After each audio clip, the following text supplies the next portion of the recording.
10 years ago, the Turkish army invaded Cyprus. The colonels who then ran Greece had just overthrown the Cypriot government in an attempt to annex the island. The invaders were welcomed by the Turkish Cypriots as protectors.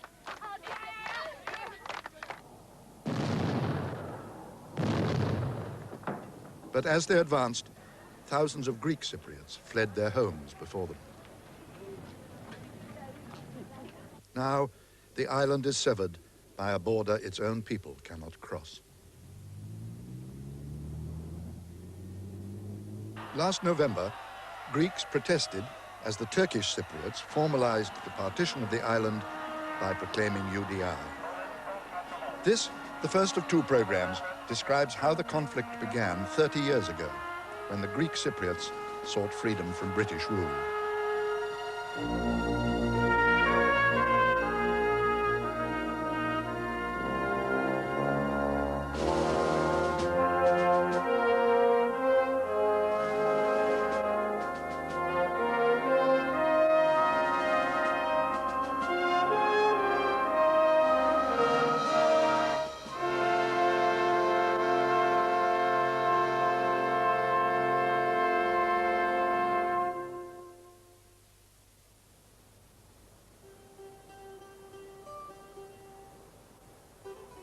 For those years, after the war, as I look back on them, it seems to me that Cyprus was really an exceptionally happy place to live and work in.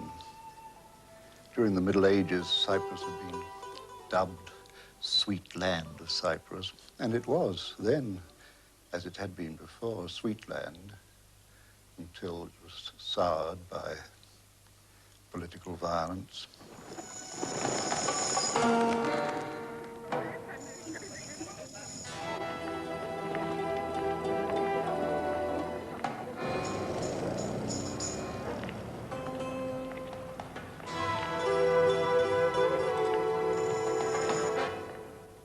Τον κόσμο τον διδάσκαμε ότι η Εκκλησία ενδιαφέρεται για την ελευθερία του και υπέβαλε κατά έναν τρόπο στην κυβερνώσα δύναμη αυτών των πόθων. Και λέγαμε στο λαό, μείνε πιστός σε δύο πράγματα, στον Χριστό και την Ελλάδα. The Greek Cypriots, led by their church, longed to be free of foreign rule. But they dreamed not of independence, but of union with their motherland, what they called enosis. Enosis means the union of, it's the Greek word for the union of Cyprus with Greece. For the Greek Cypriots, it's something of the heart. We have exactly the same characteristics as the other Greek nation. We have the same language, the same religion, the same culture, the same civilization. We are therefore Greeks. But the British would not give up the island to Greece. They thought Cyprus vital to their military needs in the Middle East. They found support from the Turkish Cypriots, the other 20% of the island's population, who, fearing domination by the Greeks, preferred to stick with British rule. And as Cyprus was more prosperous than Greece, the British could see no advantage for the Cypriots in enosis. The Cypriots did not deny the benefits the British had brought. They had established law, planted forests, covered the island with roads. But this was all beside the point. They wanted to join Greece. And in Cyprus, unlike other colonies, the British had not brought democracy. Well, of course, the British rule here was autocratic, but a benevolent autocracy. We did the best we could for the island in the difficult circumstances in which we were placed. The system of administration had to be governed by the political impasse in the island, and the fact that the Greek Cypriots were not prepared to take part in self-government, representative self-government, meant that we really had no choice. The British had offered Cyprus its own parliament in 1947. The Greek Cypriots would have nothing to do with it. They wanted only union with Greece. They were taught from childhood to desire Enosis. The British had left education in the hands of teachers from mainland Greece. This had proved a mistake.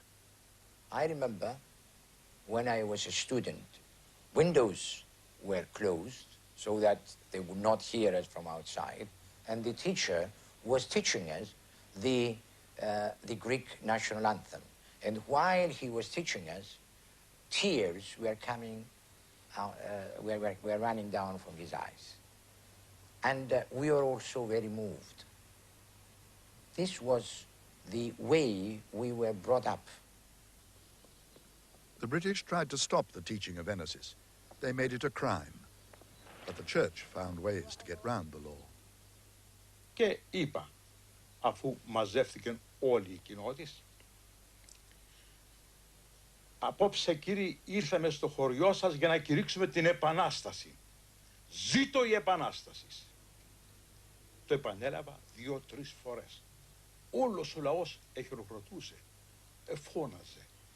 Η αστυνομία προχώρησε να εκτελέσει αυτό που με είχε στην αρχή απειλήσει, να με συλλάβει. Όταν επλησίασε, εγώ προσέθεσα. Ήρθαμε να κηρύξουμε την Επανάσταση ενάντια στην αμαρτία. Τότε πάγωσαν, σταμάτησαν και επεχώρησαν. Και εγώ μίλησα ενάντια στην αμαρτία. Βέβαια, στο τέλος ομιλίας μίλησα και εθνικά. Η αστυνομία όχι μόνο δεν προσήλθε να με συλλάβει, αλλά πρώτη εχειροκροτούσε. In January 1950, in every Orthodox church in Cyprus, the congregation was presented with a petition for union with Greece. The church announced that this plebiscite showed 96% of Greek Cypriots were in favor of Enosis.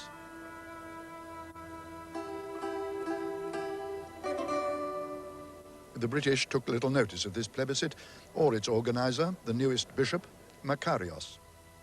A few months later, Makarios was archbishop. At 37, leader of the Orthodox Church in Cyprus, the main power in Greek Cypriot life. He had taken the only way to advancement open to a poor peasant boy. At 13, he had joined the monks at Kiko, the most powerful monastery in Cyprus. All Makarios' predecessors had talked of Enosis, but Makarios was different. He was determined he would be the one to achieve it. He would consider no alternative and no delay. He transformed the Enosis movement into a major political force. The British could not understand how a priest came to be so involved in politics. Well, the Archbishop of Cyprus is elected by the whole Greek people of the island in two capacities: to be both their religious and national leader. He had political opponents too, the communists and a moderate party in the town of Limassol, who, though they wanted Enosis, did not believe Makarios' hard line was the right way to get it. Makarios called us at the Limassol bishopric, and he tried to explain to us that we must not oppose union. We have explained that we were not opposing union, far from it, but that it was very difficult. Makarios told me that we have to warn them. And I said, Your Beatitude, leave it to me. I will pass the message to them in a wonderful way. And I went to Limassol and I have organized a group of people who have approached some of these gentlemen from Limassol, and they warned them that you have to be careful because otherwise we have the intention of taking different steps if you do not listen to this first and last warning. They were obliged to dissolve themselves. Because I think they were, perhaps, they were also frightened of their lives.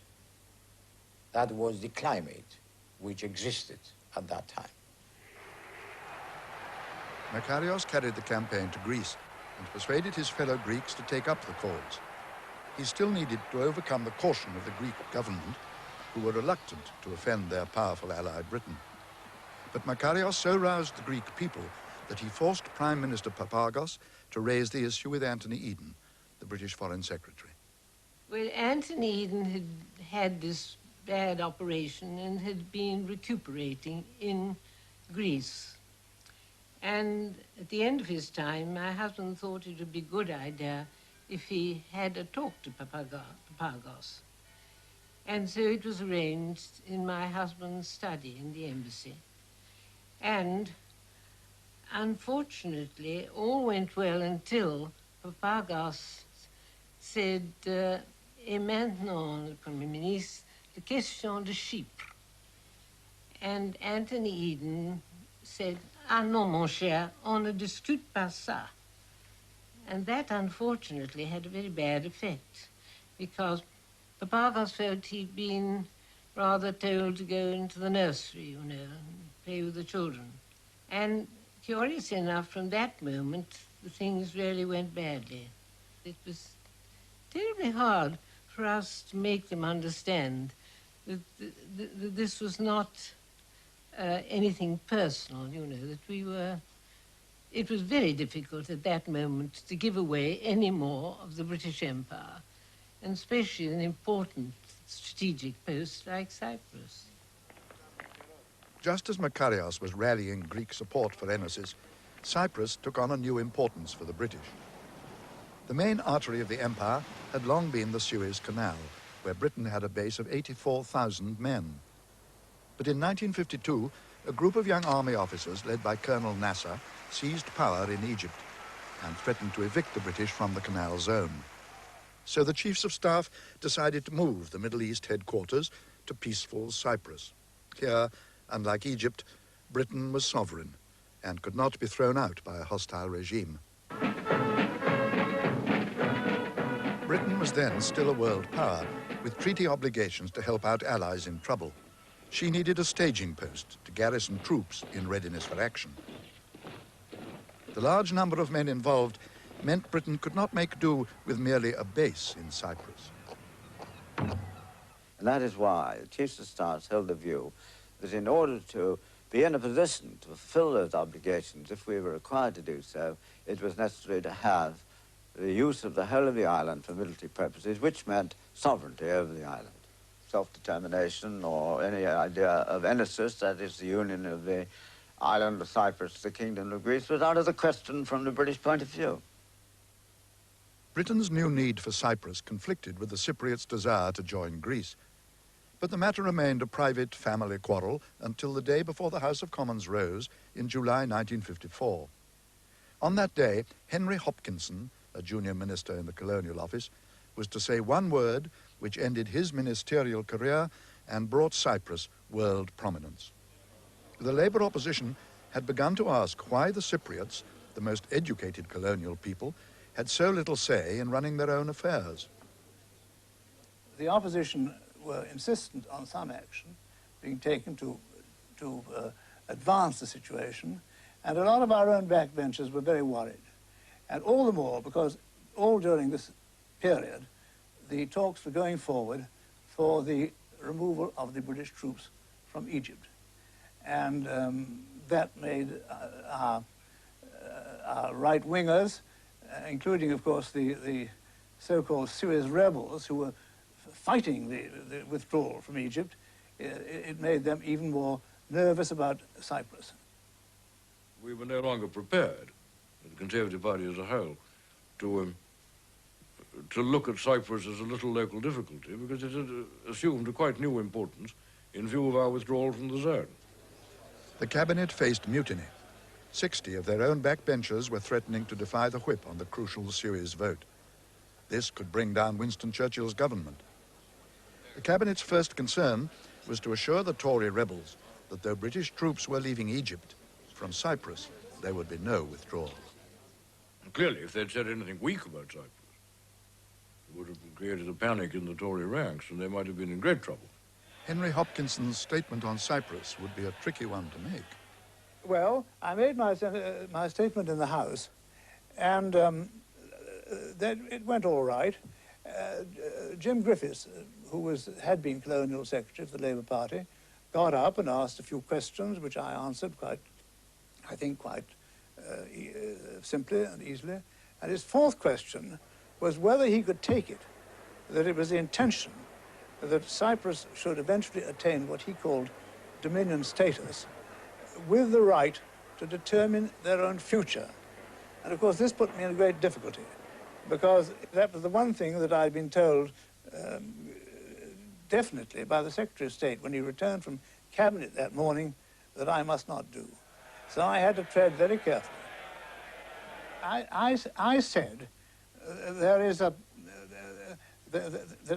are certain territories which, owing to their particular circumstances, can never expect to be fully independent. Fully independent, I said.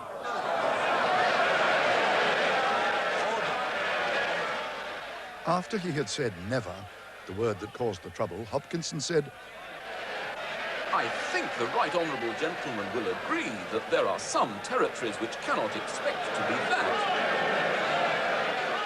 I'm not going as far as that this afternoon, but I have said that the question of the abrogation of British sovereignty cannot arise, that British sovereignty will remain. But there it was, and no doubt it'll go down to history. Jim Callaghan's always quoting it. When anybody says never, he always quotes what Henry Hopkinson said in 1954. The word never rang round all Britain's colonies. It enraged anti-imperialists everywhere. This was just what Makarios had been waiting for. The uproar compelled the Greek Prime Minister to give in to Makarios and to force Britain's hand by raising the issue at the United Nations. He decided to go to the UN. And I don't blame him, he couldn't politically avoid it. Well, he couldn't avoid it because when a whole people believes that something is easy, especially when it believes that something is right, that a Greek island should be given to Greece. A government cannot resist forever, it can resist for some years. He can't say to the people, I'm right and you are all wrong, especially when they are right. Makarios expected the United Nations to back him because it had taken a lead in the fight against colonialism. But he had to be careful. He could not simply ask for Cyprus to be given to Greece, for this would have seemed like exchanging one colonial master for another. Instead, he got Greece to ask for self-determination for the Cypriots, the right to decide their own future, confident that they would choose Enosis. But Britain managed to muster enough support to defeat the Greek resolution. Makarios' disappointment and anger were shared by the Greek Cypriots in Nicosia. I was quite young. I saw the demonstration.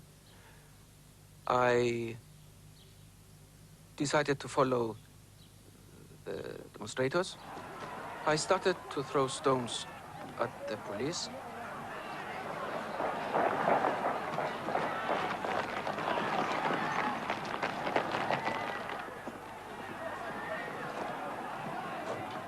I saw these demonstrations as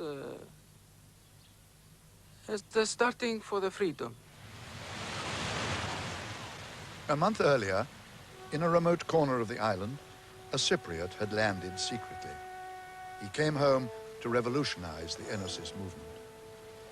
It had been said that the Cypriots did not really want their freedom, and that if they did want their freedom, they would seek it through actions of violence. Colonel George Grivas was a Cypriot who had fought in the Greek army and led an extreme right-wing guerrilla group in Greece. He was consumed with zeal for Enosis. An armed fight was the only way leading to the self-determination of my native country, Cyprus. Ήταν πολύ έξυπνος και είχε τα μάτια του σπινθυροβόλα. Σε καθήλωνε.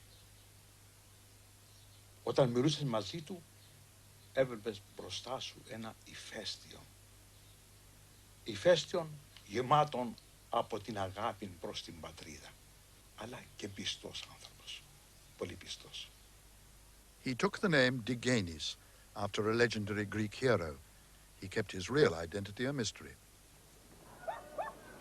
While Cyprus resumed an outward calm, the last months of peace it was to know for many years, Grivas was forging a secret army, AOKA, the national organization of Cypriot fighters.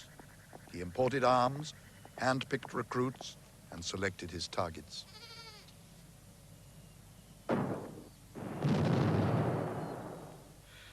I was asleep in the hotel opposite the police station, and the Greek officer in charge of the police station rang me up saying, Mr. Denktash, all over Cyprus explosions are happening.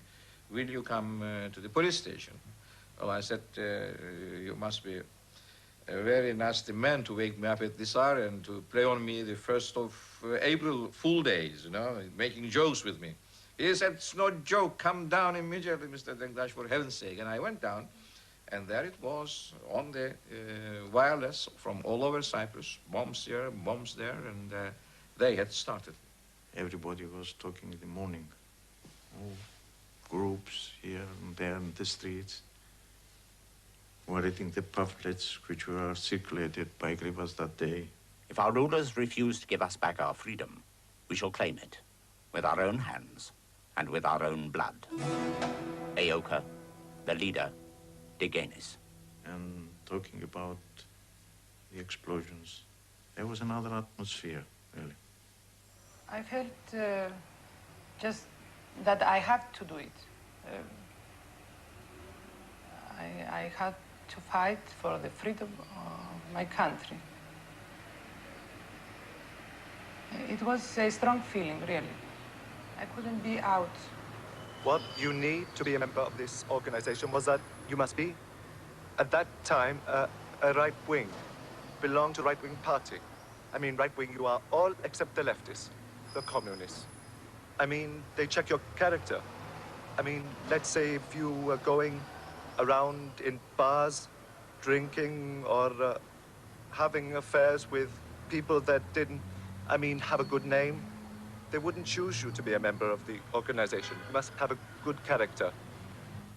Ήταν παιδιά που εξομολογούνται τακτικά, εκκοινωνούσαν τακτικά. Και το Μυρμήγκι να το σκοτώσουν δεν το ήθελα. Όταν όμως εκλήθησαν στον αγώνα, φυσικά έκαναν το καθήκον τους και έγραψαν την ωραιότερη σελίδα της ιστορίας της Κύπρου. Έχω ορκίσει πάρα πολλούς νέους. I swear in the name of the Holy Trinity that I shall work with all my power for the liberation of Cyprus from the British yoke, sacrificing for this even my life. You have to take a Bible and put your hand on it and take the oath. You keep your secret. You tell nothing to anybody, not to your parents, not to your relatives, not to anybody. If you betrayed your friends, you are a traitor. And it was very difficult for somebody who betrayed his country. They will kill you, or, I mean, you could not come out of that. To their parents, AOKA's secret recruits were still just children. I had a problem with my relatives, more with my father, that he thought that I was a moral person, moral girl, because I used to go out with men. And after I asked my leader of my district to break the oath and say to my father that I fight for my country and not just to amuse myself. And when I told him, he was so glad and moved that he gave me his blessing, but he lost his sleep.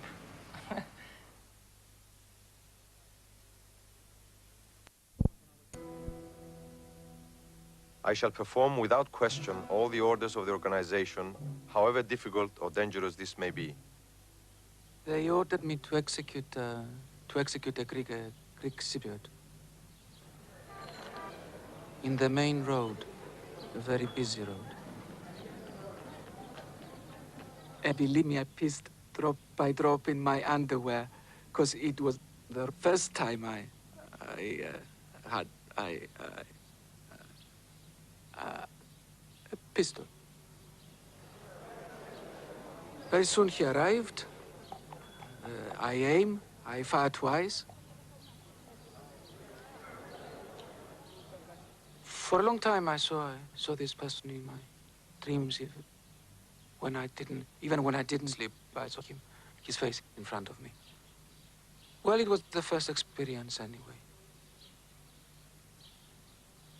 But later you get used to, you can say that after a lot of training and after some more killings, you get used to killing.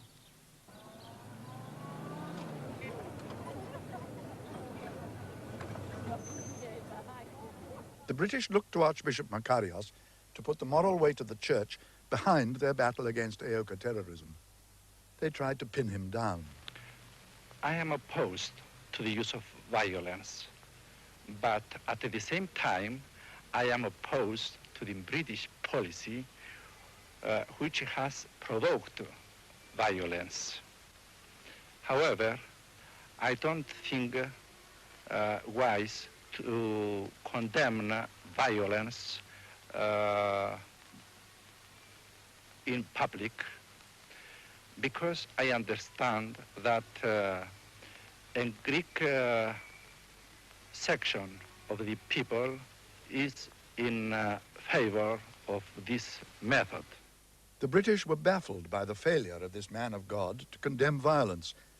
They didn't realize he was Aoka's founder and its commander-in-chief. Yes, Makarios, on his way to the United Nations, while we have had this meeting with Grivas in Athens, gave him the green light to come to Cyprus and gave him money to pay the transportation. But he told him that you go there, you continue organizing things, but you will not start unless you receive an order from me. He did not want a revolution with battles and guns and machine guns and submachine guns. He was thinking of an explosion here, a demonstration there, some shooting to help or escape. Well, this is the ideas he was having by that time. Of course, the other man was having, Grivas was having completely different ideas. We had a meeting at the yard of Kiko Monastery outside Nicosia. And Makarios started talking to me about the struggle. And he said, well, I hope that having this struggle, we shall raise the international interest and we can come to talks with the British, who until now they refused to talk with us. The abbot, who was Abbot Chrysostomus, he was sitting away and he approached us and with a cunning smile he said, well, I know.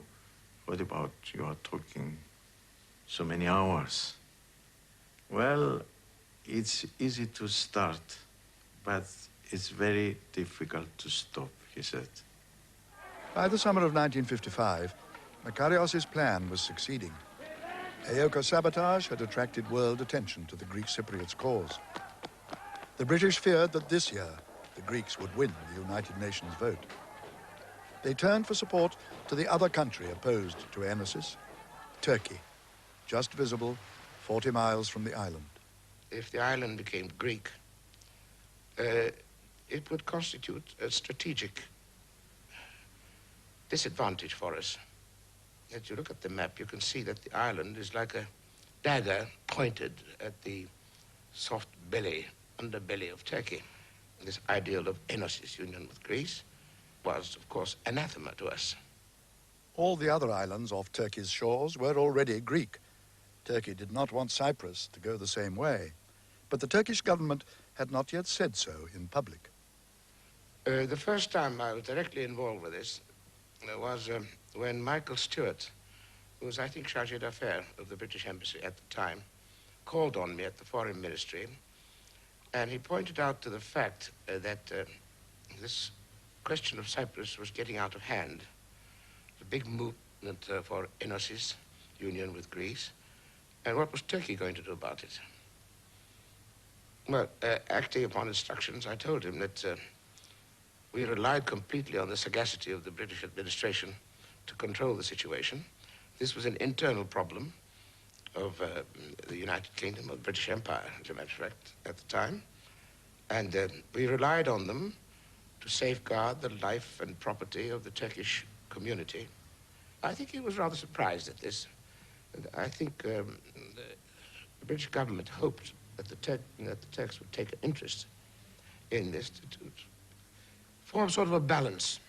We had reached a situation in which we had to get off the hook. Too many people in the world were running off with the impression that here were the stuffy British simply trying to hang on to a colony which desperately wanted independence. And here were we, horrible imperialists, who were denying these people their freedom. Goaded by myself, Harold Macmillan persuaded Ant Eden to let him call the Greek and Turkish governments to a conference. At the conference, the Turks were forced to speak out against the Greek demand for Enosis. Britain thus demonstrated that giving in to Makarios would provoke Turkey. Now, she had a respectable reason to stay in Cyprus. I am afraid all the complications in the present deadlock mainly derive from the wrong policy which the British government has so far followed on the question of Cyprus, and particularly in artificially setting up Turkey as an interested party with the object of countering Cypriot self-determination. I don't think this was our doing necessarily. We leaned on the Turks, we used the Turks, but I don't think we hotted them up.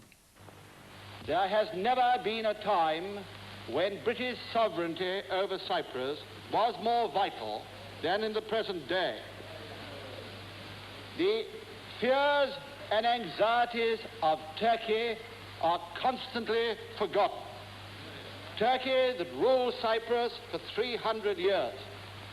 Turkey that is only 40 miles away from the shores of Cyprus. Back in Cyprus, Aoka was beginning to show its muscle. Its first target was the police. To the police. Do not try to block our path, or you will stain it with your blood. Anyone who tries to arrest or search Cypriot patriots will be shot.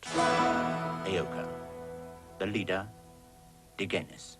On the 1st of April, everyone looked upon this movement as the movement of misguided few under the guidance of the church, and even Greek police. There were very good CID men in the police force, excellent people, who looked upon it as just a criminal activity by misguided youth.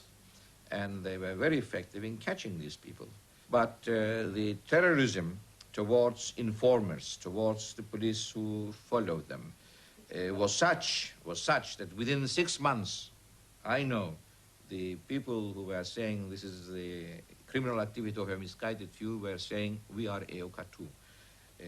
And they looked upon it as a national activity, and no one dared to give information against them or to follow them. As Aoka's grip tightened on the Greek Cypriots, Britain's control over Cyprus fell apart. Bombs went off all over the island. Policemen leaked the government's anti-terrorist plans to Aoka. Greek Cypriot customs men helped Aoka slip arms into the island. Greek schools operated as Aoka training grounds. A student mob took control of Nicosia and burned the British Institute. A mass breakout of Aoka suspects from Kyrenia Castle was the last straw. The government turned to its top soldier, Field Marshal Sir John Harding, Chief of the Imperial General Staff. Greece and Cyprus expected the worst. The John, the Greek foreign minister said this morning that your appointment meant that Britain was going to war with Cyprus. Would you say that that was an exaggeration? Oh, I'm very sorry that he's taken up that attitude, because as far as I'm concerned, there's no question of war at all. In fact, I believe that the sooner people settle down peacefully and quietly together, the sooner we can get a proper answer to this business. The soldiers' first move was not to launch all-out war, but to invite the Archbishop to talks. What was Harding's purpose? To get him, first of all, to denounce the use of violence for political ends, which I thought he ought to do as a man, a high-ranking man, a spiritual leader, and to enter into negotiations for an advance towards self-government. Harding's strategy was simple. If he could induce the Archbishop to denounce Eocha's violence, Eocha's support would fall away, and he would avoid further bloodshed. But the British Field Marshal didn't realize that he faced Eocha's commander-in-chief.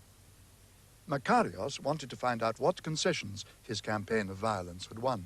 The Archbishop believed that the British, immediately after the starting of that campaign, could come and talk with us. And really they came. My impression is that the new governor, Field Marshal Sir John Harding, is an intelligent and straightforward man. This is the reason I believe that he will suggest to his government to recognize the right of Cyprus people to self-determination for Britain's prestige and the pacification on this area. Makarios came to the next meeting with an idea he thought would make it easier for Harding to recognize his people's right. He would be prepared to concede he couldn't have self-determination just yet. He'd agree to wait for Enosis. He would accept the self-government Harding was urging on him, a parliament with Cypriot ministers under the governor. In return, Harding must give a clear promise that this would be a first step towards self-determination.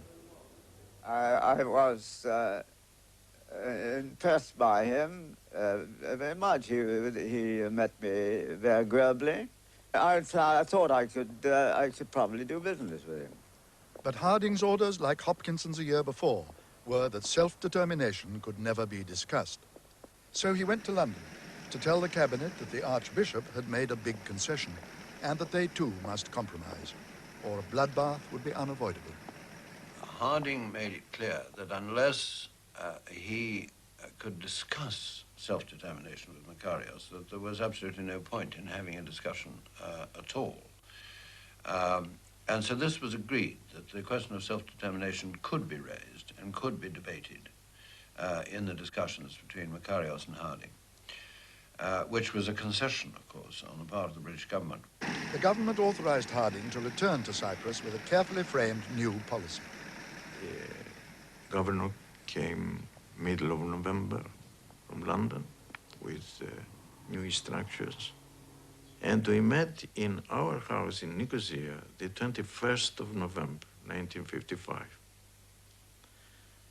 I remember that day, Marshal Harding came first, 10 minutes earlier, maybe for security reasons.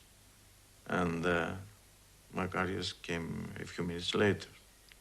And immediately, Marshal Harding took over from his pocket a paper. He gave it to Makarios and he said, "Your Beatitude, I have very good news for you." On the paper was a formula stating a new British position on self-determination. It is not our position that the principle of self-determination can never be applicable to Cyprus. It is our position that it is not now a practical proposition on account of the present situation in the Eastern Mediterranean. This became known as the double negative. In simple words, it meant enosis not never, but not now. Yes, this was really an attempt to clarify the government's position in regard to self-determination and to perhaps open the door a crack to Makarios as a bait to induce him to proceed with negotiations for a constitutional self-government. The Archbishop said, Your Excellency, I cannot accept this. And Harding he was very disappointed. He left immediately, without waiting even to have the sweets and the coffee we usually offered in Cyprus in such occasions, you know. And I read the paper, and I was really surprised, because it was the first time the British government recognized the right of self-determination to the people of Cyprus. When Marshal Harding left, the Archbishop told me, well, that we have in our pocket. And we must try now to make it better. Makarios was playing a dangerous game. The weeks passed. Britain made no better offer. Harding prepared his military machine. Aoka stepped up its violence.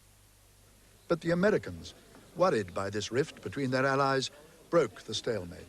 They persuaded the new British Prime Minister, Sir Anthony Eden, to give the Archbishop another chance, if the Greek government could coax him back to the bargaining table. The new Greek Prime Minister, Konstantin Karamanlis, felt that Cyprus had to be settled fast, and that Britain's double negative opened up a real opportunity. Karamanlis understood immediately that that was a hope. It was something tangible. And he sent immediately somebody to Cyprus, Ambassador Liatis, to see him privately and to convince him. Makarios was warned that if he did not talk to Harding, he could be facing the Turks. He went back to talk to Harding. Though latest reports give hope of a settlement in Cyprus, tension in that troubled island is as high as ever. Field Marshal Sir John Harding, Governor of Cyprus, newly returned from London, has his 7th and most crucial meeting with Archbishop Makarios, leader of the island's demand for union with Greece. But as they discuss the British government's latest proposals, fresh rioting breaks out in Nicosia. From their school roof, Cypriot students rain stones on patrols of the South Staffordshire Regiment in the street below. Harding's patience was wearing thin as he presented the cabinet's final formula to Makarios. He made what seemed to me an eloquent, even moving personal appeal to the Archbishop to give his people a lead away from violence. Even the Archbishop seemed to me to be impressed, but after a short pause he said, you must understand, Sir John, that I cannot lead my people where they will not go. And the Field Marshal, in exasperation, turned to me and said under his breath, funny sort of leadership to my way of thinking. Instead of the straight answer Harding was expecting, Makarios asked for time to meet his council. Since the British arrived in 1878, the Church had held firm to one policy: enosis now and no compromise. The Archbishop, however, persuaded the council that to accept Harding's offer of a parliament would be the surest way to enosis in the long run. A deal was in sight. But he had one more advisor to consult. Under the pretext of ordaining a priest, he traveled into the mountains to meet Grivas. Makarios had brought him to Cyprus, but Aoka fighters were now heroes, and Aoka weapons, bought with the church's money, were in Grivas' hands. Could Makarios persuade him to lay them down? They met at Kiko Monastery, their last meeting during the struggle. Grivas' men stood guard outside. Θυμάσαι που πήγαμε στο μοναστήρι, είδαμε τον Μακάριο. Ύστερα είδαμε. Ναι. Την άλλη μέρα που κατέβηκαμε, που ξυπνήσαμε, μας κάλεσαν όλους κοντά του και μας λέει μπορεί να κατεβούμε κάτω. Θα σας δούμε διότι θα έρθει συμφωνία. Είναι συμφωνία Χάρτιν Μακαρίου και να ετοιμαστούμε.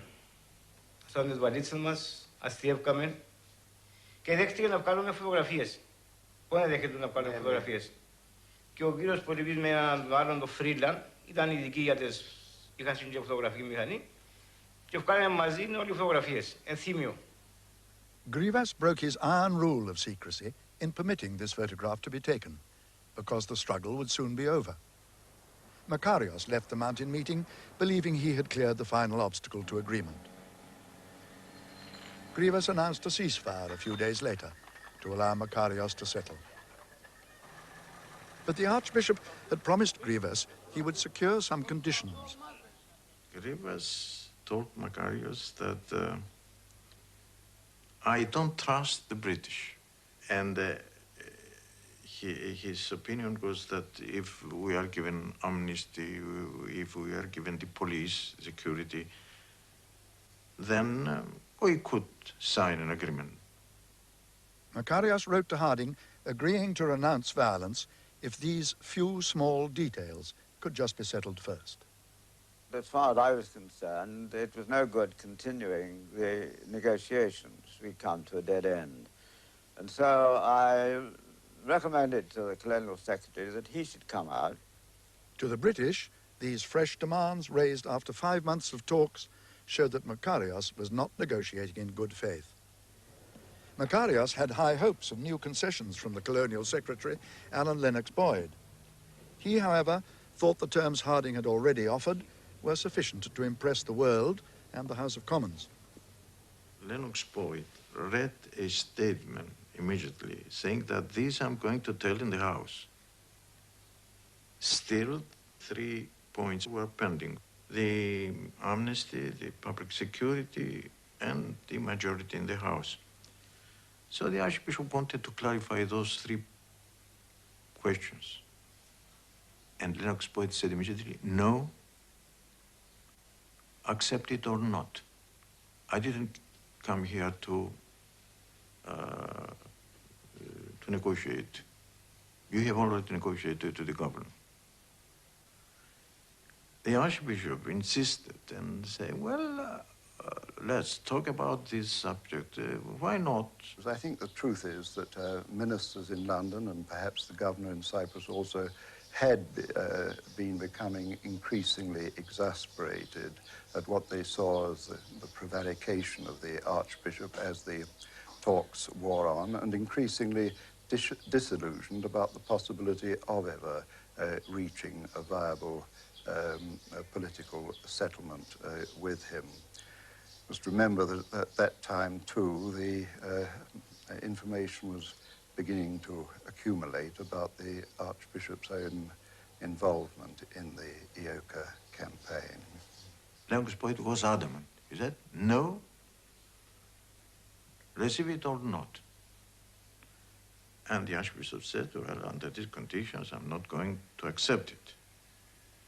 And then Lennox Boyd stood up. He was 2 meters tall, you know. He closed his file and he said, addressing to the Archbishop, he said, Archbishop, God save your people. And he left. Makarios had held out too long.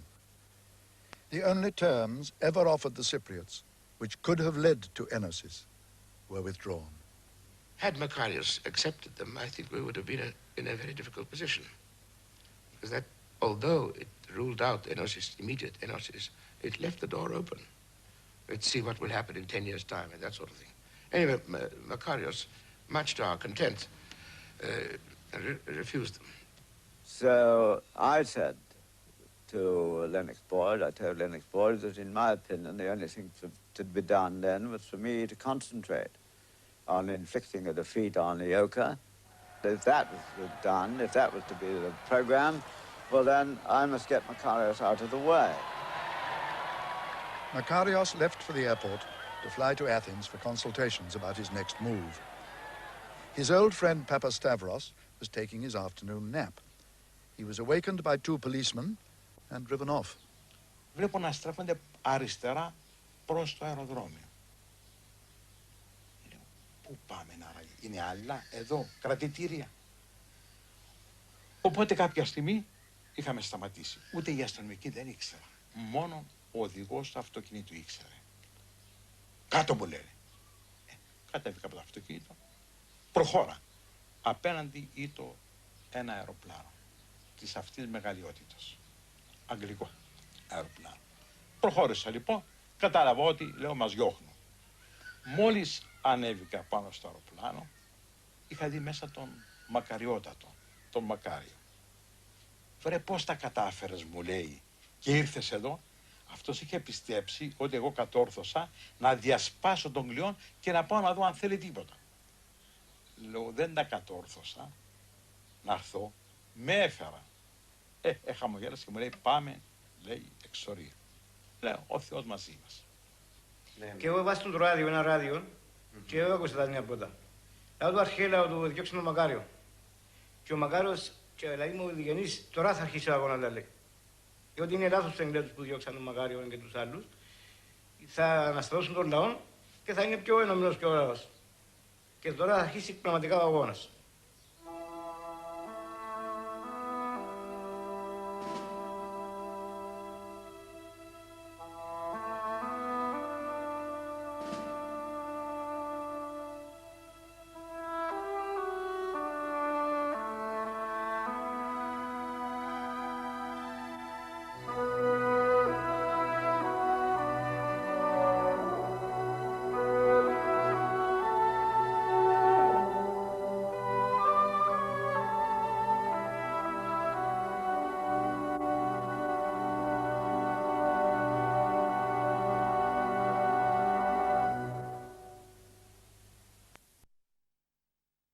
They accepted me as a member of IOCA.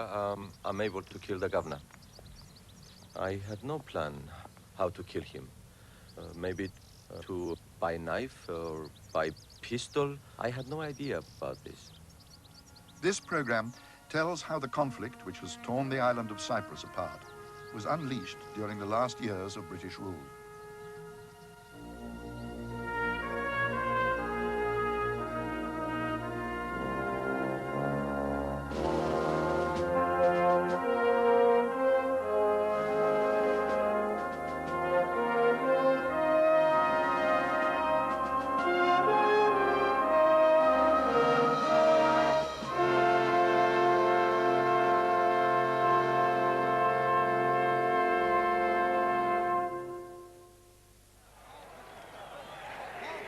Years ago, Britain faced a rebellion. Archbishop Makarios led the Greek people of Cyprus demanding enosis, union with Greece. Britain's Prime Minister had called in her top soldier, Field Marshal Sir John Harding. He sent him as governor to break the Cypriot terrorist group AOCA.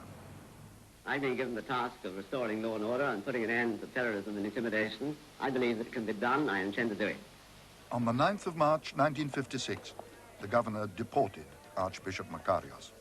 AOCA immediately ordered a young waiter in Government House to put into effect a plan to kill the governor. He was given a time bomb, which he smuggled past the governor's tight security, strapped to his stomach with a lady's corset, borrowed from one of AOCA's women couriers. I get immediately to the bedroom of the governor.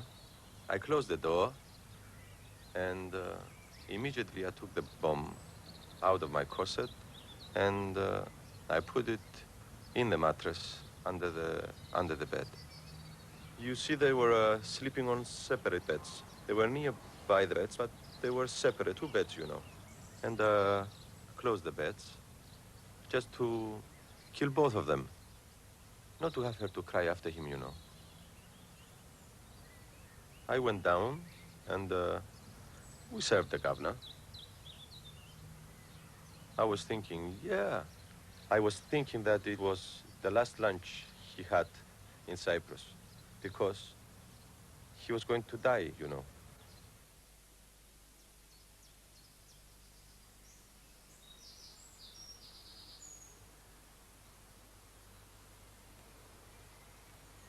I always get up very late, I'm sorry to say, in the morning, and I had only just got up and nobody had done the room or made the bed or anything. And one of the soldiers came in, opened the doors between the bedrooms and said, "There's a bomb in His Excellency's bed." And I said, "Oh, don't be silly, of course there can't be. He was sleeping on it. We had twin beds pushed up together." I said, "He was sleeping on it all night." And so he said, "There is. You'd better come and have a look at it." So I went and looked, and there was this thing, I'd never seen a bomb before, but there was this bomb there, and I very nearly touched it with flicked it with my fingers, and I said, well, it must be a dud, because it was there all night. A young officer who was very brave put the bomb on a shovel. He'd walked right through Government House, which was quite big, and he'd put it in a sandbag pit, and it was striking 12, and it went off 3 minutes after he'd put it in, with the most sickening explosion that broke all the windows outside of the house. I put the radio on, and I was waiting to hear the news. And the radio said that His Excellency the Governor visited Famagusta. I said, God, my God, he's alive, I said. Nephatos Sophocleos became a wanted man and was taken to the mountains to join the guerrilla bands under the Iauka commander, Colonel George Grivas. It was he who had ordered the governor's assassination. The governor was determined to catch Grivas. He had been promised all the troops and equipment he asked for. In June 1956, he got very close. The anti-terrorist campaign in Cyprus reaches a new stage with the combing of 400 square miles of mountain forests in the southwest of the island. Mortars are used for the first time in the Cyprus emergency as British troops draw the net tighter around Iauka's hideouts. Somewhere in the thick forest in front of them are Iauka leaders with a big price on their heads, including, it is believed, the chief of them all, George Grivas. The British troops pressed hard on the heels of Grivas. One patrol even came upon him washing. He fled, leaving his diary and his cardigan and spectacles behind. The Iauka chief just managed to slip through the closing net at night. For the next 2.5 years, he directed his war against the British from this house on the outskirts of the town of Limassol. He never moved beyond its garden. Not even his own area commanders knew where he was. Inside, under the kitchen sink, was the entrance to a cleverly constructed hideout into which he descended to sleep and take refuge when outsiders were near. Though cut off from his men, he did not relax his iron grip on the organization. From here, his orders, written on tightly folded scraps of paper, were taken by trusted women couriers to his execution squads in the towns. Metaxa Square, Nicosia, and a surprise swoop by men of the 3rd Parachute Battalion searching for concealed weapons. The day before, in a nearby street, 2 Royal Air Force men were brutally murdered and one seriously wounded by terrorists. They use, not all the time, but most of the times, the women, because when they shoot a person or a traitor, the men, they gave the pistols to the women that they were somewhere near. And so when the British soldiers searched the boys, they didn't find the pistols because we had. One of the men died inside this barber's shop. The body of his comrade lies nearby. The men, wearing civilian clothes, were shot from behind in cold blood. They went in for a murder of the odd policeman and the soldier. You get a couple of policemen walking down on a patrol in Nicosia, and they would, like it's not, one of them get shot in the back. If they give me the guns, if they give us the guns, the armored cars, and everything that they got, we can fight face to face. I mean, we feel brave, as they are, I mean, at that time. But they got everything on their side, and they wanted us, I mean, to come and fight with them face by face. How we can fight face by face. A search was started immediately while the scent was still fresh, but no trace was found. The town is now out of bounds to servicemen off duty.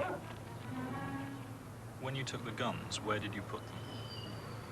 On me, in my back or my belt, or in our breast. It was a safe way, we thought, at that time. And that we found was a very difficult problem, and they had some successes that way, if you call murder being successful. Harding's first problem was to get the information to find Iauka. The killers melted into the population, who were afraid to talk. They knew what Iauka would do to a traitor. He revealed to the enemy the hideout I was living, and I decided and I executed him. What did you say to him? Nothing. What happened? I didn't go by myself personally. I sent some boys to kill him. He was shot in the head, dead. No explanation, no messing, no... If you're a traitor, you have to die. That's all. It was clear to all of us. Why didn't he try to escape? To go where? To go where? Nobody would help him.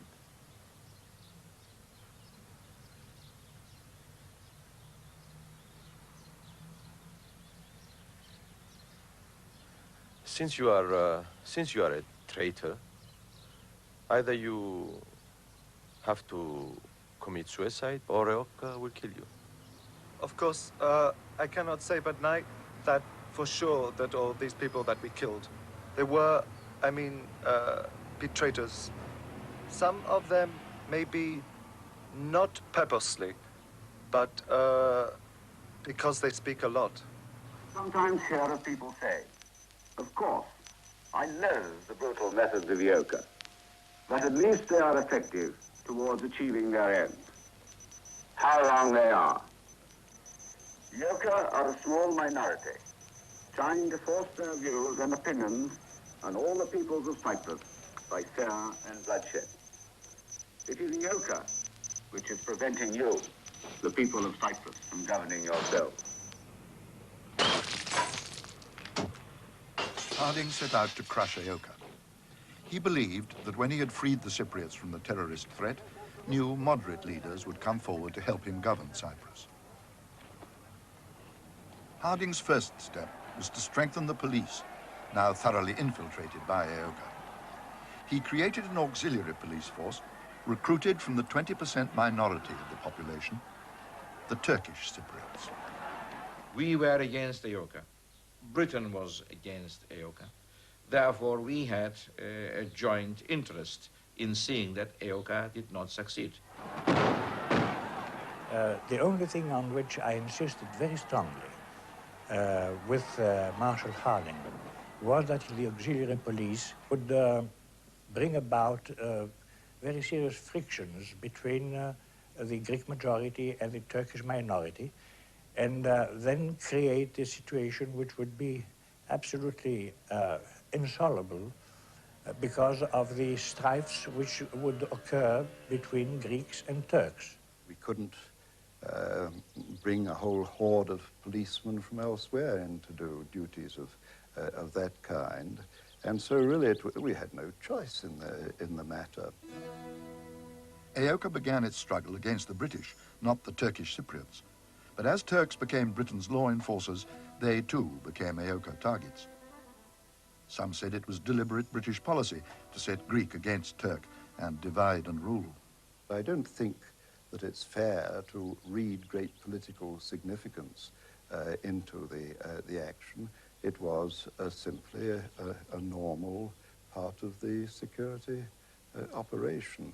Certainly it's true that perhaps as we were forced to rely more and more on the Turkish Cypriots, it became more and more important that we shouldn't alienate them. We simply couldn't afford, of course, to fight a battle here in Cyprus on both fronts against both Greeks and Turks. Harding introduced tough emergency laws. He punished whole villages with collective fines and curfews for protecting EOK men. To the Cypriots, it seemed like the end of British justice, which they had enjoyed for more than 70 years. Troops and police rounded up suspect after suspect. Thousands were detained without trial, some for months. But suspects had to be made to talk.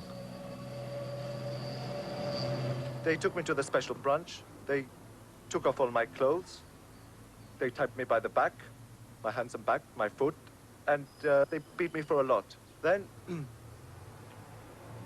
they asked, somebody came, I mean a Cypriot came, a Cypriot officer who started beating me. He was always either drunk or taking drugs. He was really mad with me. He was crying one time, he was laughing the other time. I mean, he was a man unbalanced. He was taking a stick to put in my bottom. He was taking some cloth, put in the water, and then put it in my face so that not to breathe. He threw me down and he started dancing on my stomach with. He was wearing boots. Nikos Koshis described 12 days of torture before interrogators abandoned efforts to make him talk. Many Cypriots made similar allegations of torture by the British and those who worked for them. Athens radio broadcast every charge. And in the House of Commons, the Labour Party asked, if Harding's hands were clean, why didn't he hold a public inquiry? I had sufficient confidence in my senior police officers and army commanders to accept their view that this didn't happen. And so I was not prepared to run the risk of damage. A very serious damage could have been caused to the morale and confidence of the troops and the police, and particularly the police, by public, it's a so-called public inquiry, which very seldom, in my experience, gets at the real truth. Harding believed he had a far more effective means of getting Cypriots to talk. In November 1956, he brought in the death penalty for anyone caught with a weapon. 8 Aoka men had been found guilty by the courts and hanged for murder. Now, not only convicted killers, but also the women who took their guns and sped their getaway could hang. Although only one youth was hanged for this offence, with the threat, interrogators could bargain with suspects for information or their lives. And you've always got a balance of fear in the terrorist's mind between what will happen to him if he defects or if he gives information from his own terrorist organization, and Grievous was particularly ruthless in that respect, on the one hand, and the fear of punishment through the courts on the other hand. Early in 1957, Harding started to get information and pull in the Aoka men. Hooded informers led British soldiers to Aoka hideouts. Leader after leader was surrounded and captured. Grievous' second in command, Gregoris Avsentiu, told his men that he would not surrender. To restore the people's faith in Aoka, someone must fight to the death.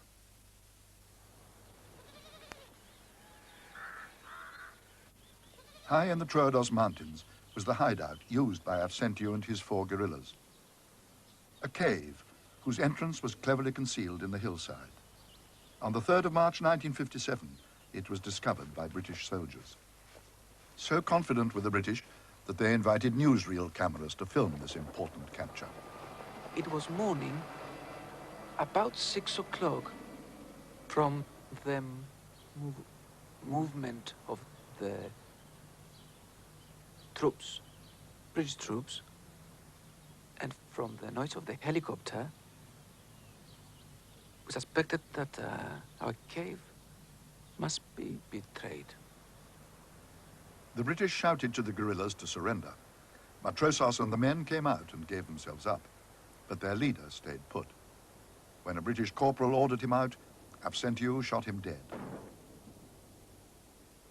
The British threw a grenade into the cave and forced Matrosos back in to bring out the body. But he found Avsentiu was still alive and joined him. I enter in.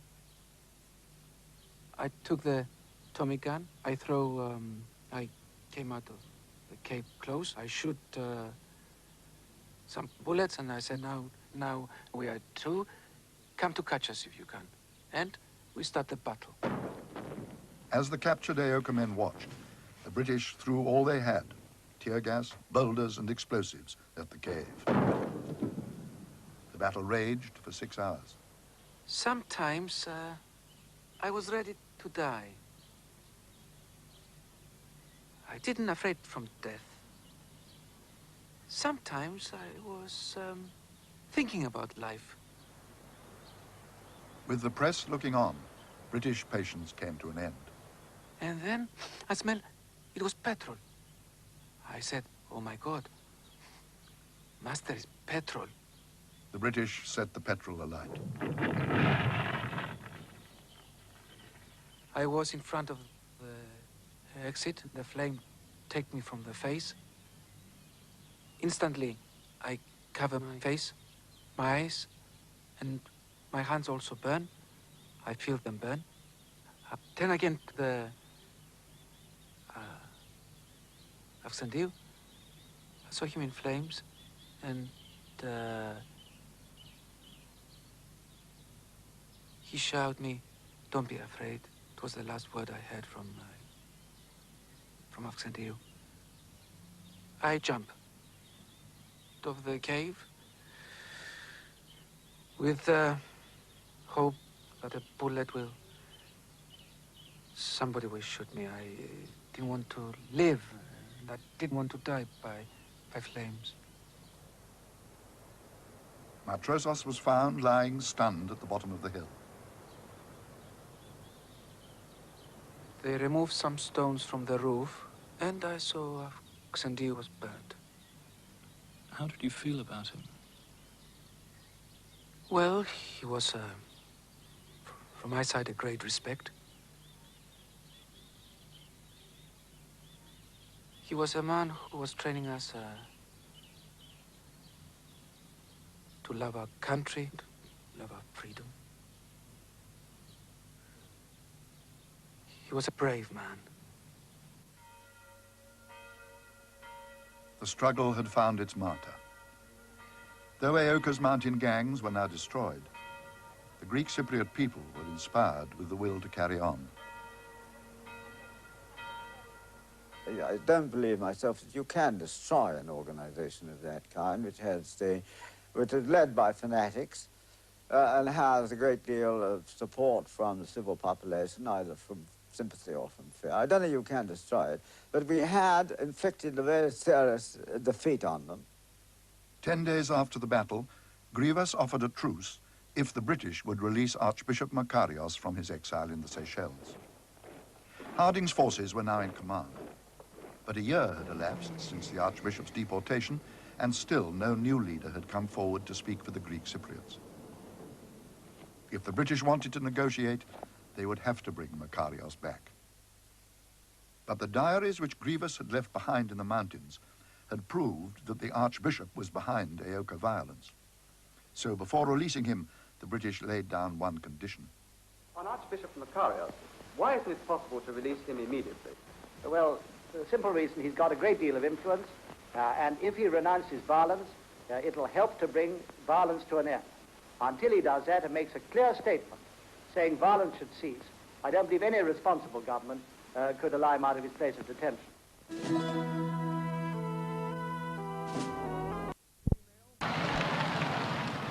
Archbishop Makarios, leader of the Greeks in Cyprus, was released from detention in the Seychelles. He was now free to go anywhere, except home to Cyprus. He arrived in Athens on the 17th of April, 1957. Makarios had failed to make a clear statement renouncing Aeoka violence. The British government, in releasing him anyway, had taken a gamble. They waited to see if it would pay off. Would Makarios make some gesture to change the uneasy truce in Cyprus into a lasting peace? The very day he arrived, he received an enthusiastic reception from the whole population of Athens, and he met Prime Minister Karamanlis the same afternoon. And then he came to the Ministry for Foreign Affairs. I insisted very much to Makarios that the action of Grivas and Aeoka should reach an end. The Greek consul argued that Aeoka was now fighting the wrong enemy. The real barrier to Cyprus joining Greece was no longer Britain, but Cyprus's nearest neighbor, Turkey. Makarios' release had alarmed the Turks. They were now helping the Turkish Cypriots to arm themselves. Makarios was warned he must stop Aeoka now, before the Greek and Turkish Cypriots began to fight each other. Makarios seemed convinced. he said that he was absolutely in agreement, but making a gesture towards the direction of Cyprus. He said, but he will have to take also part of his responsibility, of course, meaning Grivas. Makarios himself had appointed Eocha's leader, but he feared that during his exile, Grivas's grip on the island had tightened. The Greek consul returned to Cyprus with a letter from the archbishop in the diplomatic bag. It did not order Grivas to stop the war, but merely asked for his opinion. Grivas replied, I do not know what information you have been given by the self-appointed advisors who have rushed to Athens to gain your ears and surround you with the poison of the towns. A permanent ceasefire is unthinkable. Makarios backed down. Grivas stayed in Cyprus. I can't say Grivas was controlling him, but Makarios was afraid to come to a clash with him. I think that this is my impression. Makarios was a very clever man, but I don't think that he had the power, the bravery, I would say, to confront with public opinion. Britain at this moment was reeling from a blow which changed her attitude to Cyprus and her whole empire. The attempt to reconquer the Suez Canal had ended in disaster. Sir Anthony Eden, the Prime Minister who had said Britain could never leave Cyprus, had been forced to resign. His successor, Harold Macmillan, though an imperialist in style, was a realist in practice and cut back the imperial role. All of Cyprus was no longer needed. A small base would do. Macmillan wanted to get out. But he could not just pull out and leave Cyprus to the Greeks, as Makarios continued to demand. Turkey, Britain's ally when she wanted to stay, had become another nuisance. Now she was keen to go. The Turks did become more of a nuisance than a nuisance value. Their nuisance value had been of considerable use to us, and we had been able to capitalize on it in the United Nations and in the International Conference in 55.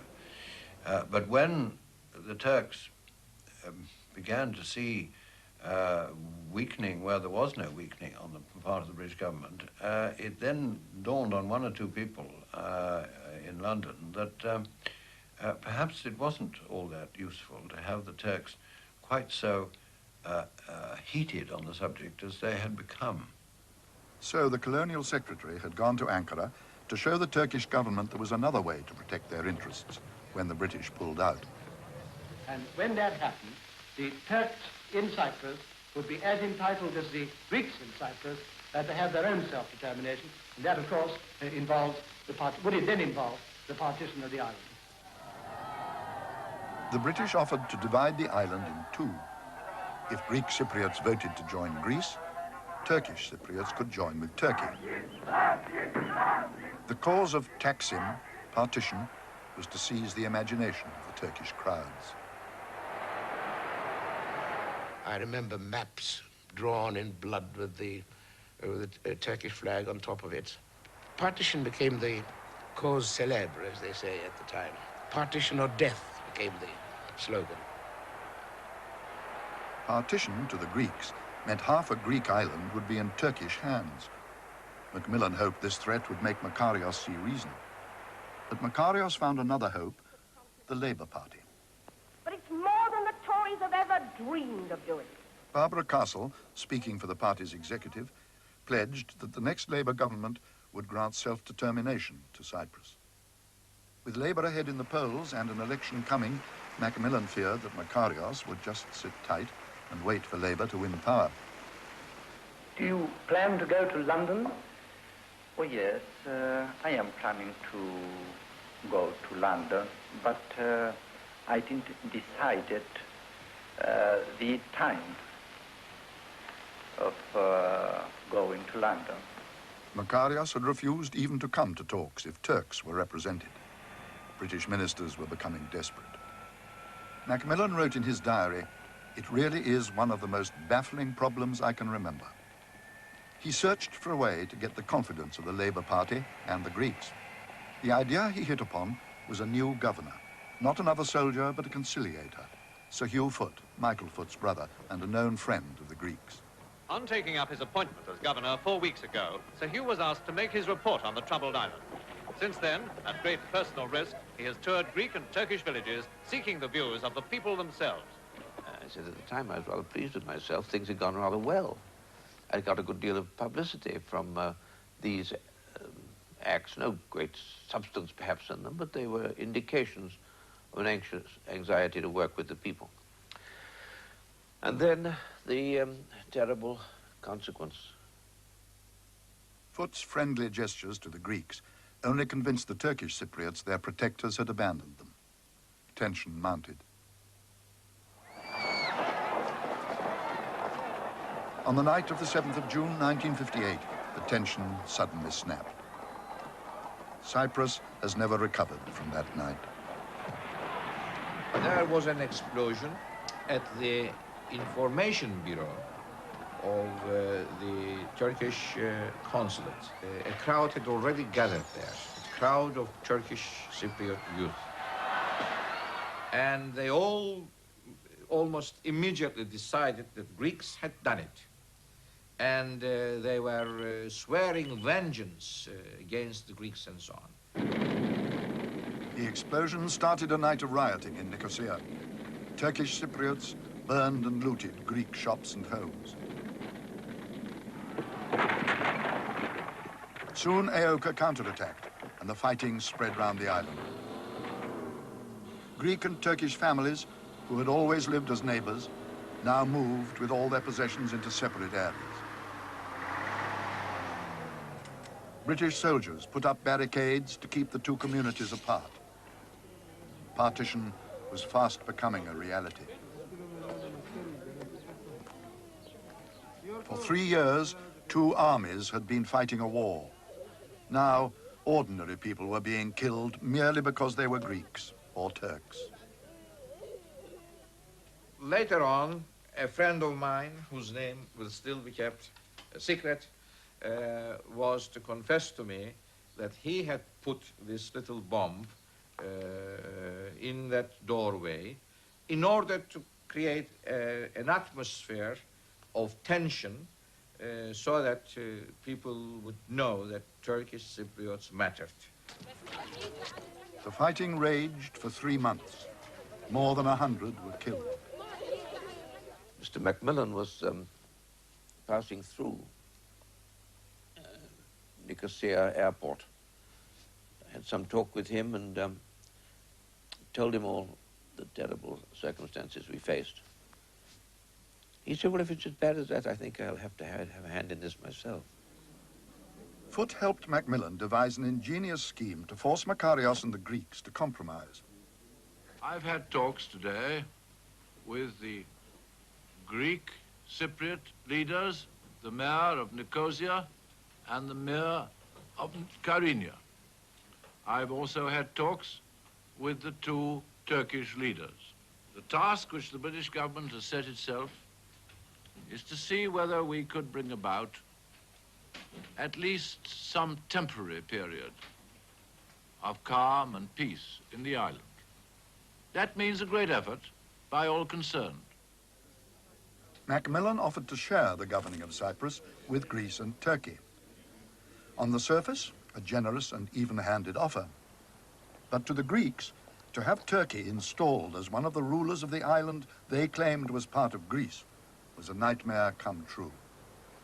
The Greek people of Cyprus will oppose by all means the unilateral application of this plan. If the British government insists on its plan, the result will be disastrous. Makarios had opposed Britain's plans before, but the Macmillan plan had an important difference. This time it wasn't a question of going to beg them in Athens and Greece. The idea was now we should go and tell them that we're going ahead with this. You've got to accommodate yourself to it. I think that made a main difference.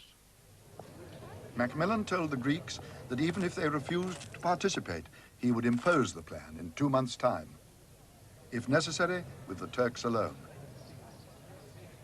One of the best Cypriots I knew, Mr. Pascalidis, came into my office and he crossed his hands on his breast and he said in Greek, "Teteleste," which means it is finished. It is the last words which our Lord murmured on the cross.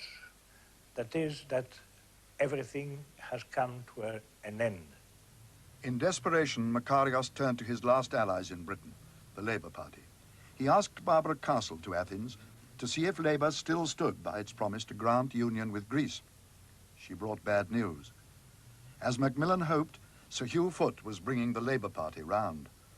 Unless Makarios compromised, they too would back the Macmillan plan. For the cause of Enosis, Makarios had led his people into war and suffered exile. Now, he decided that the only way to stop the Macmillan plan was to abandon Enosis. Oh, he's prepared to make a very important change indeed. He has offered to accept the status of independence for Cyprus on condition that Cyprus shall not be linked either with Turkey or with Greece. In other words, he says, rule out partition and rule out union with Greece and let Cyprus be an independent state whose new position shall be guaranteed by the United Nations. Now, this is a very hopeful new development and offers a way out of the present deadlock. We were terribly astonished when, out of the blue, one day, Barbara Castle, who was a noblewoman, came out and said, "Makarios has proposed me independence." We remained completely astonished, because this was something that, treated diplomatically, could lead to many things. Because we are convinced that if we could approach secretly or the Turks or the British, tell them about independence, let's try, we shall convince Makarios, we could find terms which would be very favorable. And we lost this arm because Makarios came out and declared that he's ready to accept it. Grivas, too, had not been consulted. 2 days after the Archbishop's concession, he issued this order. For over a year, he had kept Aoka on a tight rein. Now he told them to strike against the English. Soldiers and civilians alike, all except children, were targets. And that included women. It was here in Famagusta that the most brutal outrage of all outrages in Cyprus took place. 2 British women deliberately shot in the back. Mrs. Cutliff died at once, and Mrs. Robinson was gravely wounded. Both were wives of servicemen. An intensive search for the murderers began at once. It would be surprising indeed if the troops, naturally enraged by this cold-blooded act of Aoka thugs, had carried out their search and made their arrests with kid-glove methods. All must surely have felt that this was the most poignant of the many tragedies of the tragic situation in Cyprus.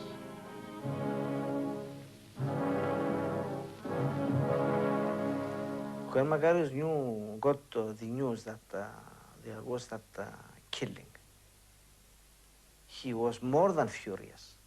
He shouted and he said, now what do we do? Go around and kill ladies? And he was very,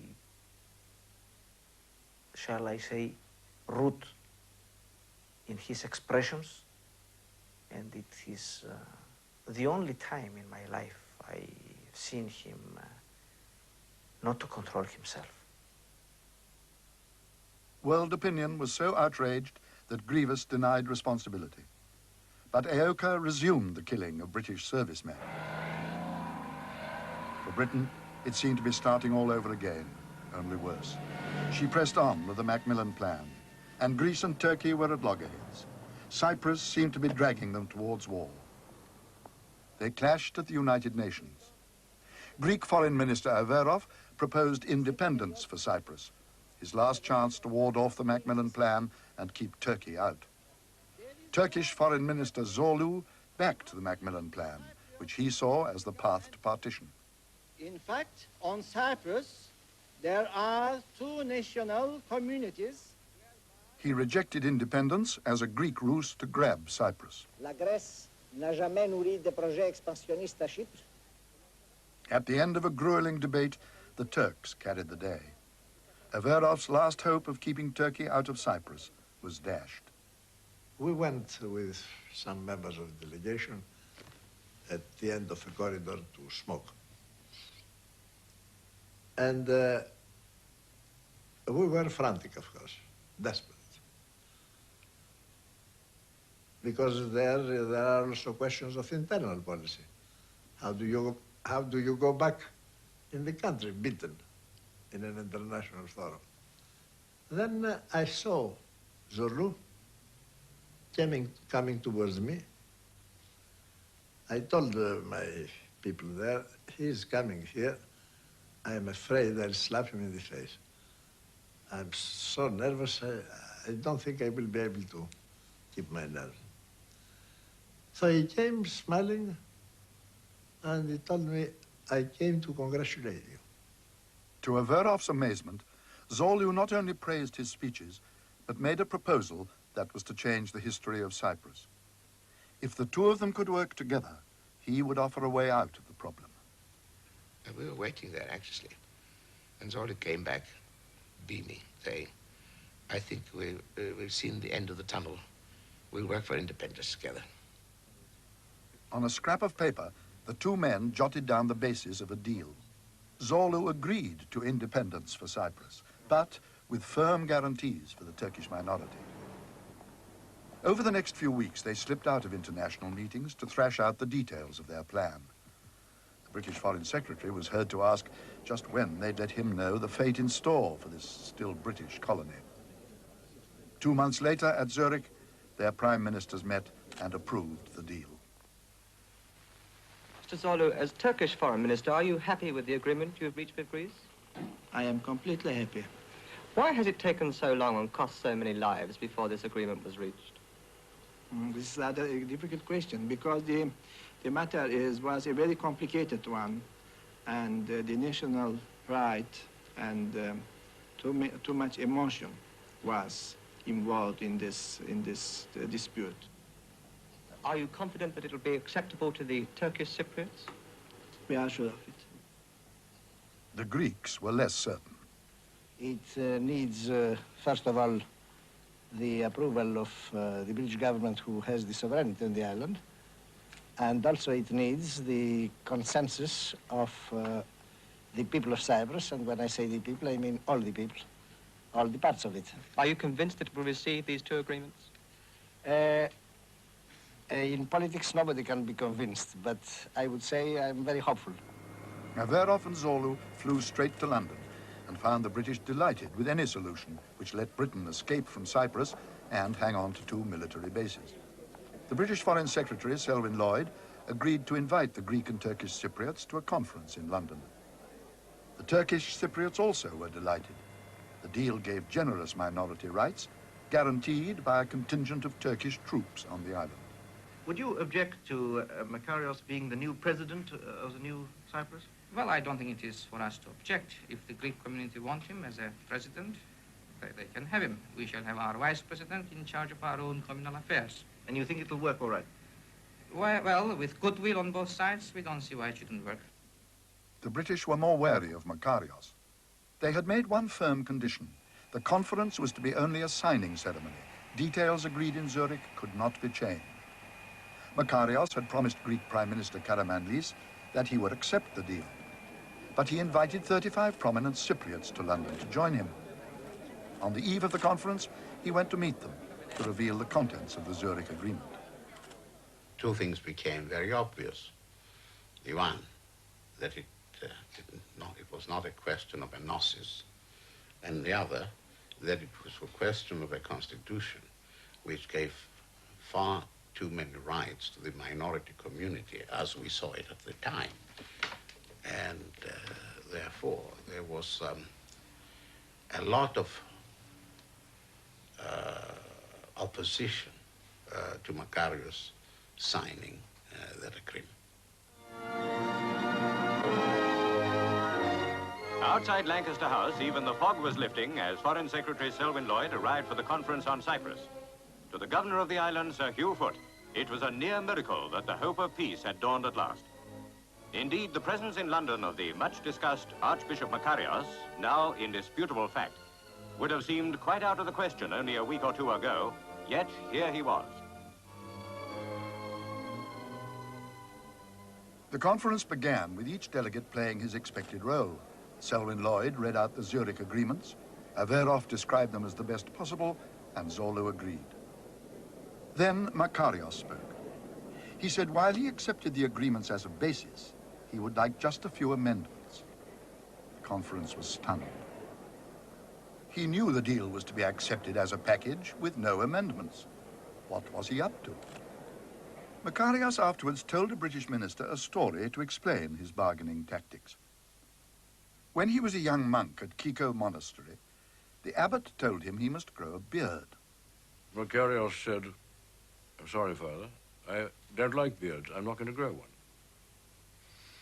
To which the abbot replied, "Well, we'll kick you out and you won't be a priest and you'll go back to your village where you're nobody and nothing. Go to your cell and pack." And Makarios told me this himself. He went to his cell, he had a little cardboard suitcase, and he packed his few belongings. He said, "It's really a test of the abbot's will and mine. He's going to send for the taxi to take me away. I'll let the taxi take me to the gate, and then I'll come back and apologize. And I expect they'll thrash me, but they'll forgive me, and I'll grow a beard and become a priest in the ordinary way. But I reckon he'll give in first." That time, the abbot did give in first. After the archbishop's bombshell, the conference was adjourned. Averov telephoned Karamanlis in Athens, who flew to London and ordered that Makarios be brought to meet him. He went from the airport to confront Makarios, who said he had promised, but he was sorry he had now changed his mind. Then Karamanlis told him very calmly, but in a very strong voice, that I want you to know one thing. My policy on Cyprus is fixed. We have monographed these agreements in Zurich. It's finished, that's the agreement. That's my policy. If you don't agree, I will not change my policy. It's fixed. And he left. The Greeks passed on the warning to Makarios' delegation. If the Cypriots went on fighting, they would now be on their own. Delegation said they would back Makarios, whatever his decision. The conference met for its final session. War or peace in Cyprus hung on Makarios alone. And Selwyn Lloyd asked Makarios, "What are you going to do, Your Beatitude? Are you going to sign the agreement?" And Makarios said immediately, "If you ask me to give you an answer right now, my answer is no." Makarios was given one more night to accept the deal. Once before, he'd held out too long with Harding, only to find the offer withdrawn and each later one worse. This time, he had not consulted Grivas. If he was determined to fight on, how many Cypriots would follow him? The taxi had reached the monastery gate. No one had called him back. Was it time to give in? And that was the most critical evening for the Archbishop. I remember I went to his room and I stayed with him until midnight. And I remember Archbishop was smoking. He was a heavy smoker, smoking and thinking. I told him good night and have a good sleep. And he told me, "I wonder if I can sleep this evening." So next morning I went first and knocked his door, and he said, "I have already given my answer. I have contacted the Greek representatives and I told them that I will sign." That was the story. This day, a new chapter opens up for the people of Cyprus, a period of peace and prosperity and freedom. The two communities in the island working closely together with God's guidance, will, I have no doubt, be able to develop the welfare of the island to their common benefit. The Cypriots' armed struggle was entirely successful in the military sphere, as history will pronounce one day. However, its accomplishments were not duly exploited by the political leadership.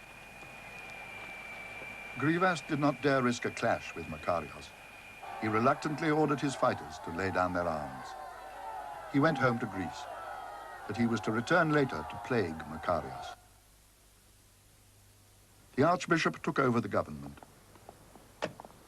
as President of the Independent Republic of Cyprus.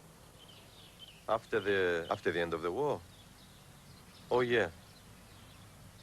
I came here just to take my belongings, you know. Before I telephoned to the ADC and I asked him to give me my salary. He said, "Are you crazy?" he said. And I told him that if he denied to give my salary, I blow him up. He said, "Come on, the government house belongs to you now," he said.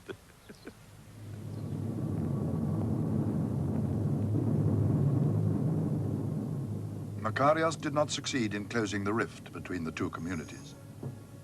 In 1974, after the dictators then in power in Greece had tried to annex the island, Turkey invaded.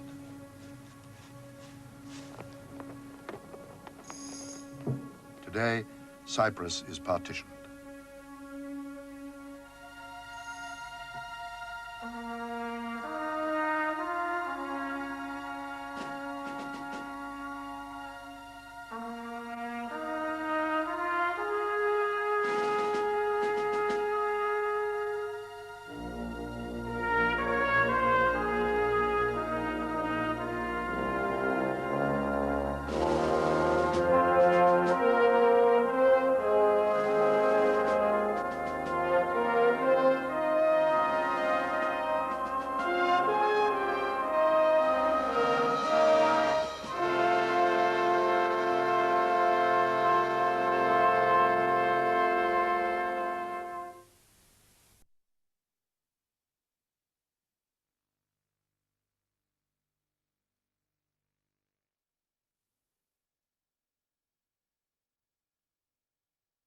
Channel 4 and me, Veronica Hicks.